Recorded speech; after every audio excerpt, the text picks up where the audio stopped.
comes to sales and being in sales, is it better to have beginner's luck or struggle early on? This is an important question. I'm Sylvan Bell. I'm coming to you live from Sacramento, California on a perfect day to talk about sales and a perfect day to talk about you. Now, my answer to this question may be surprising. Is it better to struggle or is it better to be naturally talented? Now, here's one of the things that I found. People who struggle are typically hardier in the sales process. Typically, not always definitely the case, okay? So it is a possibility. People who are naturally talented tend to be tougher to coach because when they walk into a process and they're good at it, they're not used to struggling, they're not used to taking coaching, they're not used to taking training, and they're not used to being in a struggle where things are not going their way.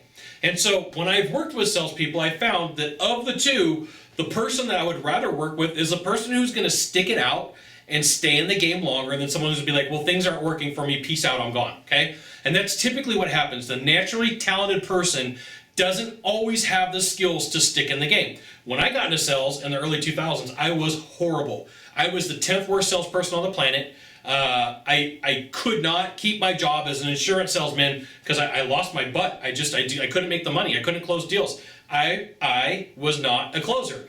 And then I got into in-home sales and I wasn't very good at it. I didn't have a coach, I didn't have a mentor, I didn't have a trainer, so I got kicked out of a lot of calls.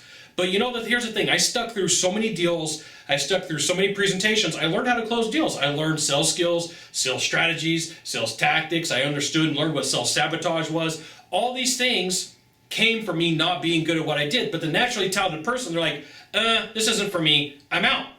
And so this is a common trend that I see. Somebody who struggles at first and is willing to stick in the game, typically over the long run, becomes a better salesperson on technique, skills, and ability. The person who's naturally talented usually relies strictly on personality. Now, here's the thing. Which one closes deals? Who cares? They both close deals. I'm just saying, in the long run, I have found, me personally, it's easier to find somebody who's going to stick in with it and make things happen versus somebody who's naturally talented and tends to walk away from things. So, if you're struggling as a salesperson, no, hey look, if I stick into it, got a good coach, got a good mentor, I'm willing to put in the time, the energy, and the effort, things are going to work out, right? I work with sales guys, and what they need to know a lot of times is it usually takes them between 5, depending upon who they are, and 20 deals for them to get used to a sales process. And I'm not saying that nobody can't do it. I'm just saying if I tell somebody and I set that expectation, I'm like, hey look, sales guy, here's the thing. Somewhere between 5 and 20 times of you going through a sales process is what it's going to take for you to close the deal, okay? Because then they start setting the expectation, well, I could go to 20 and not be a closer, and I'm not going to get in trouble. No, that's not what I'm saying. I'm saying that everybody's got their pattern, everybody's got their comfort zone. Sometimes for people, comfort zone is 5.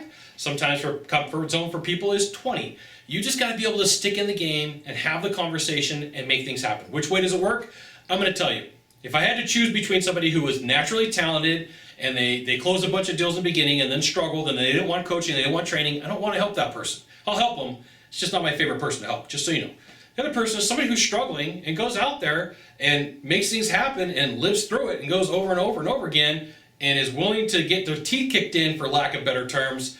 That's the person who in the long term is easier to coach, easier to train, because they've had both sides. They've seen like, oh, this is what it took for me to close deals, and they're more humble, right? I'm going to tell you that it really does help to have that ability in the sales world.